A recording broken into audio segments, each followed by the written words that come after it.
Bienvenidos a El Último Trastolillo, un maravilloso viaje por la Cantabria mágica.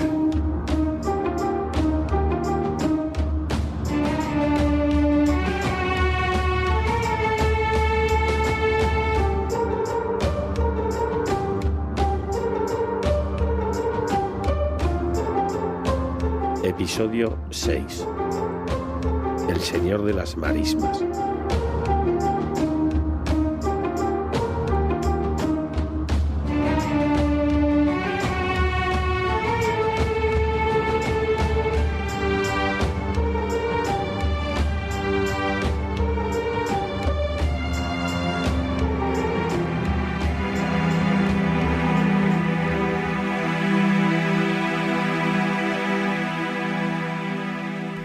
Bóreas y la corneja Morrigan habían encontrado a la gaviota Ceice en las grúas del astillero, y ésta ahora les llevaba hacia las marismas en busca de los invocadores, los únicos seres capaces de establecer contacto directo con los espíritus de la naturaleza.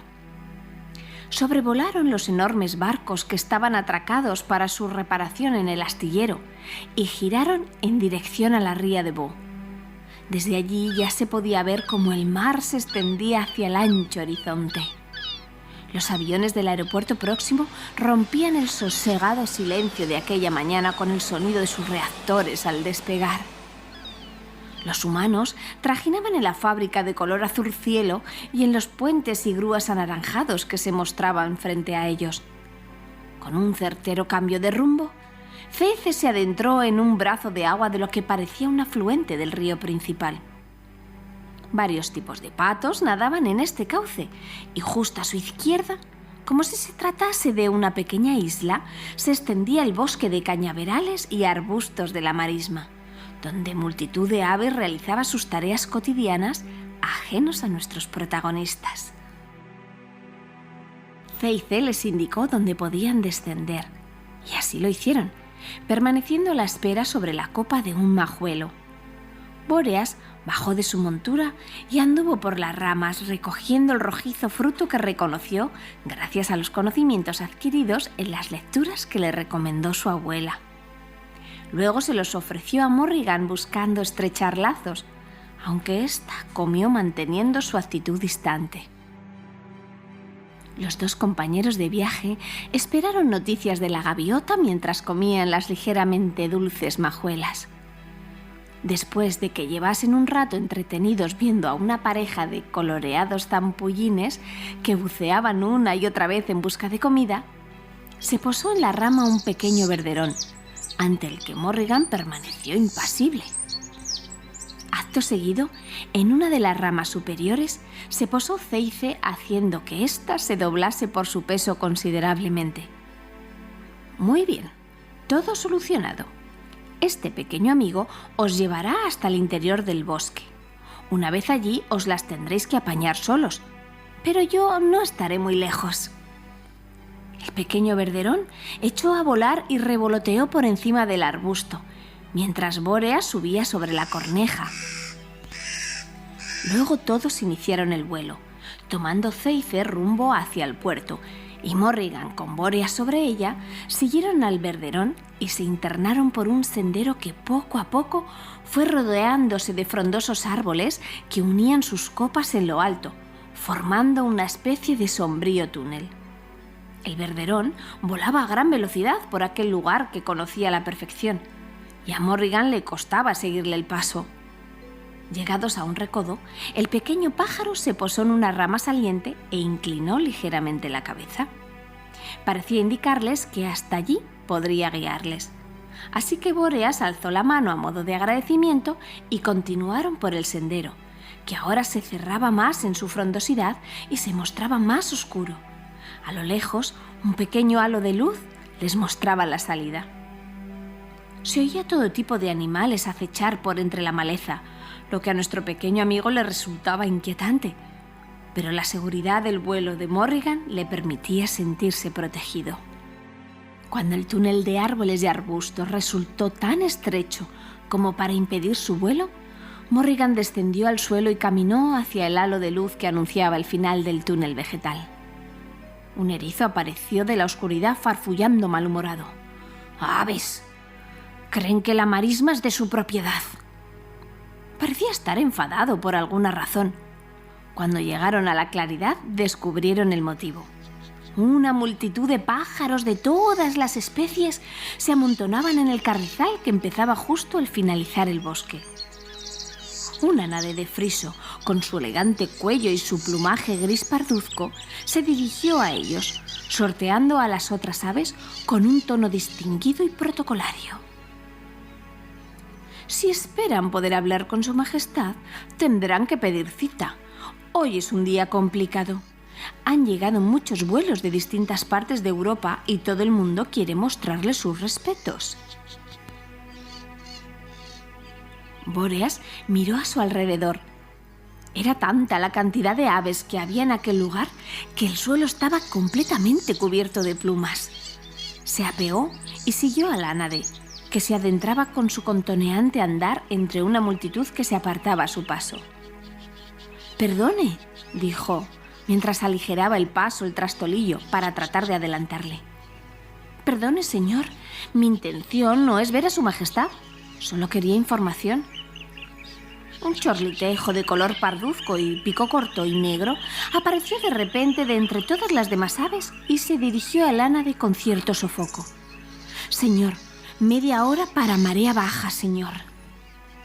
El ánade trató de disimular cierta preocupación ante lo que el chorlitejo le comunicaba. Muy bien.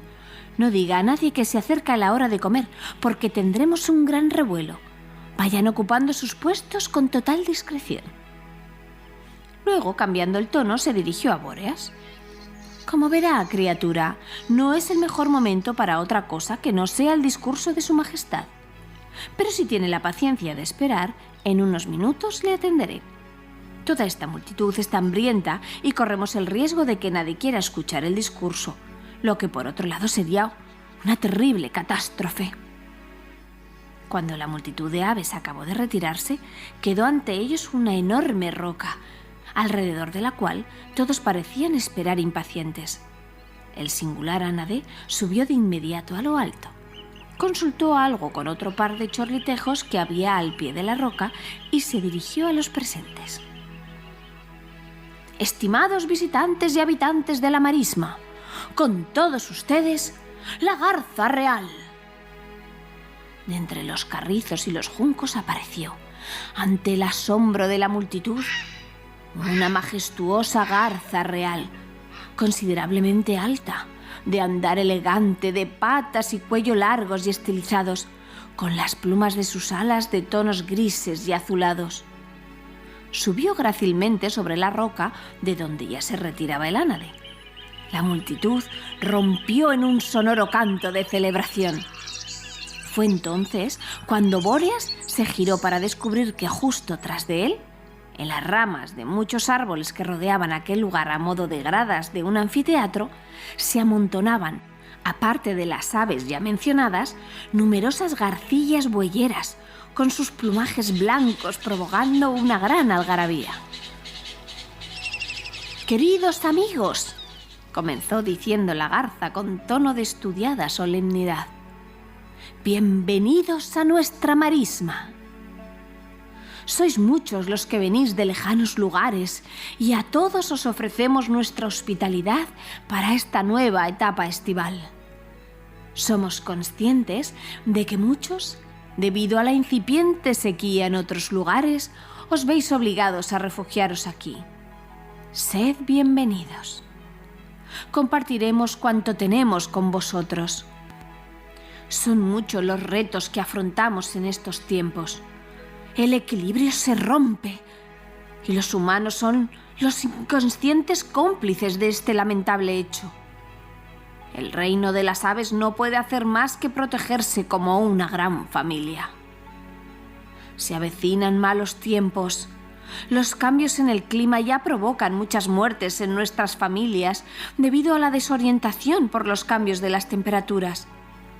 Así que tomad con respeto cuanto os ofrece nuestra preciada marisma y compartirlo como buenos hermanos. Queridos hermanos, lucharemos juntos. Un grupo de pequeños andarríos de pico largo y afilado que se encontraban justo al lado de Bóreas empezaron a corear. ¡Comer! ¡Comer! ¡Comer! ¡Comer! ¡Comer! A este mensaje les siguieron los zampullines, las garcetas, los chorlitejos, los andarríos, los cormoranes. De pronto, todas las aves de las marismas coreaban al unísono, ante lo que la garza real, que no podía haber acabado su discurso, se vio obligada a finalizar su oratoria y unirse al coro. ¡A comer!, gritaron 2 cormoranes alzando el vuelo, y a estos le siguieron todas las demás aves, dejando una lluvia de plumas, y el lugar en torno a la gran roca se vació en cuestión de segundos. De entre la nube de plumas apareció de nuevo el ánade, seguido de su asistente, el chorlitejo, que caminaba a escasos pasos de distancia. Ambos se quedaron parados frente a Bóreas, tratando de justificar lo acontecido. Como ves, cuando se trata de comida gratis se pierden las formas del decoro. Una lástima.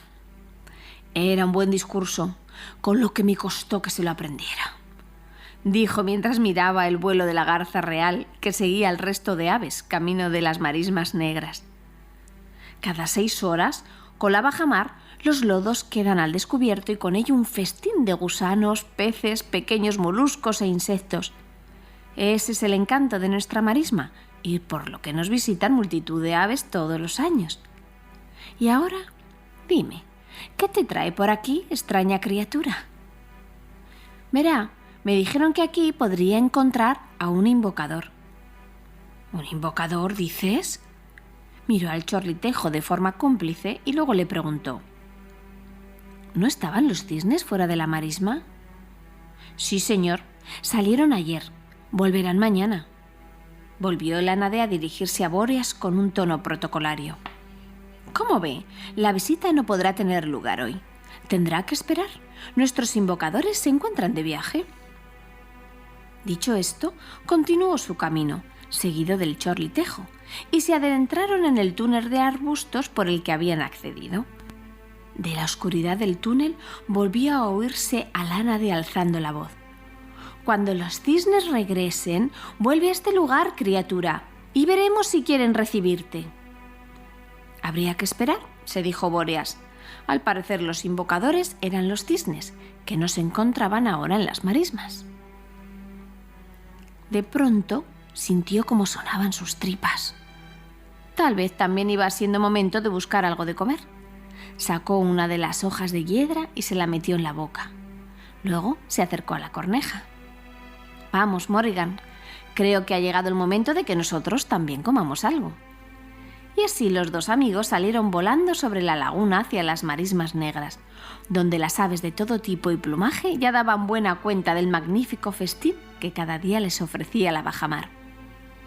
Después de haber dado buena cuenta de los suculentos frutos del moral en el que se habían resguardado, nuestros amigos permanecían en una apacible duermevela cuando de repente, desde la laguna de la marisma se escuchó el sonido de los charranes revoloteando nerviosos sobre las plataformas de nidificación. Algo perturbaba la paz del lugar. Bóreas distinguió entre el charraneo una llamada de auxilio, lo que le despertó por completo y le puso en alerta. Fijó su mirada en lo que estaba sucediendo en la plataforma y, gracias a su agudo sentido de la visión, descubrió la razón por la cual los charranes estaban inquietos.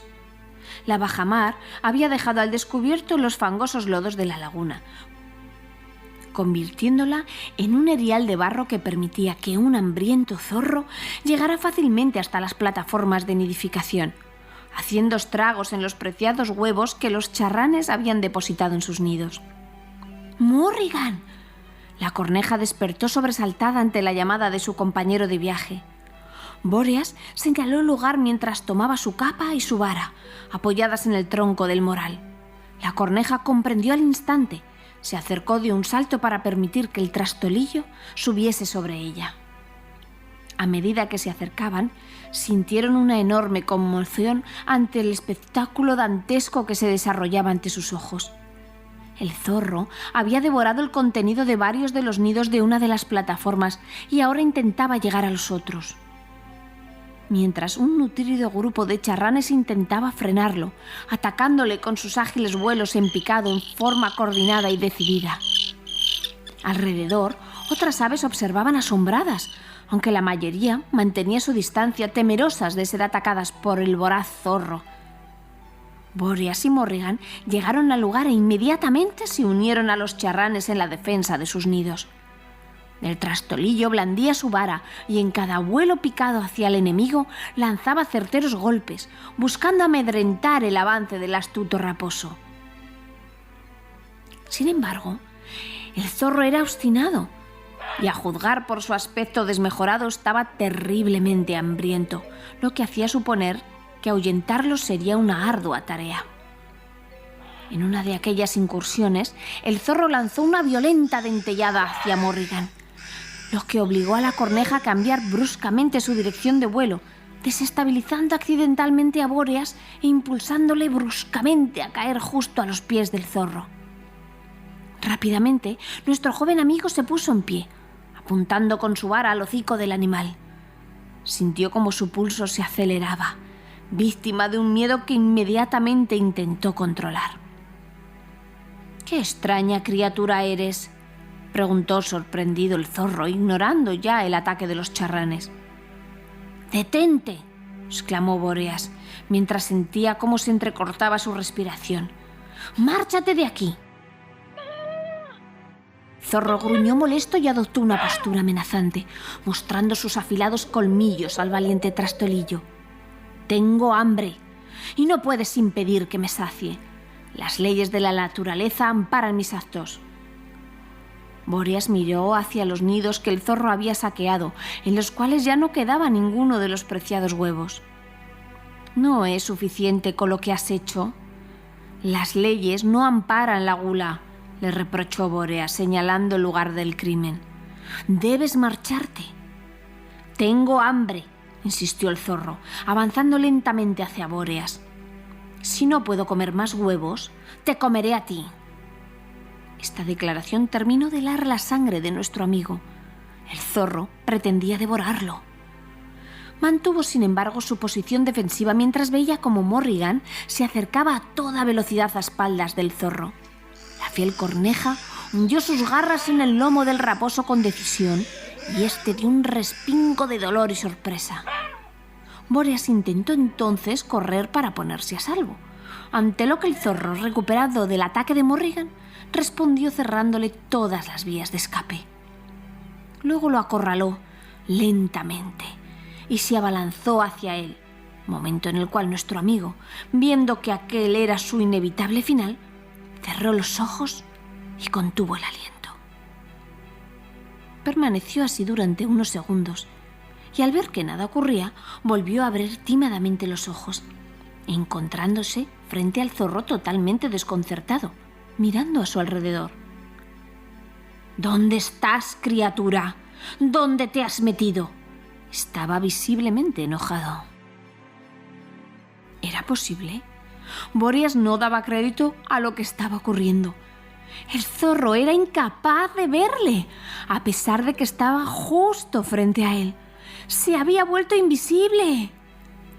Recordó entonces la historia de Elmer y cómo el buen trasgo utilizaba el truco de contener la respiración para volverse invisible. El conjuro de Hiedra seguía surtiendo efecto y ahora poseía ya el don de la invisibilidad. Animado por su nueva condición, el miedo a ser devorado por el zorro desapareció de inmediato, regresando a él la valentía y la decisión que había descubierto tener en sus aventuras de las chimeneas. Agarró con fuerza su vara, tomando impulso en un salto propinó un fuerte golpe al hocico del zorro, desconcertándolo aún más. Luego, acercándose peligrosamente a las patas del animal, volvió a golpearlo, esta vez en la garra, justo en el momento en el que Morrigan, escoltado por un nutrido grupo de charranes, clavaba nuevamente sus garras en el hambriento zorro, quien, espantado, se dio a la fuga aullando por los fangosos lodos de la marisma hasta alcanzar un terreno más firme. Desde allí miró con desprecio hacia el lugar donde se encontraban sus ya imposibles presas y luego se perdió entre la arboleda. Todas las aves presentes celebraron lo acontecido con un sonoro canto. Morrigan se posó sobre la plataforma de nidificación, tratando de descubrir qué había ocurrido con su joven protegido. Entonces, Boreas se hizo visible frente a ella, dibujando una enorme sonrisa. El canto alegre de las aves de la marisma se intensificó aún más, celebrando que el héroe de esta historia continuase vivo. Boreas alzó los brazos en señal de victoria y luego se desplomó en el suelo de madera de la plataforma, perdiendo la consciencia.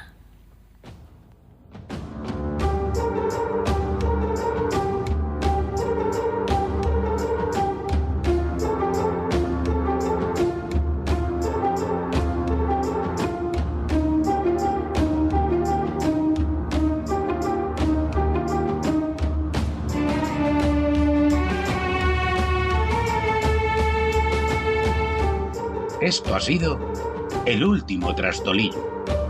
Regresa con nosotros en el mundo mágico en próximos episodios.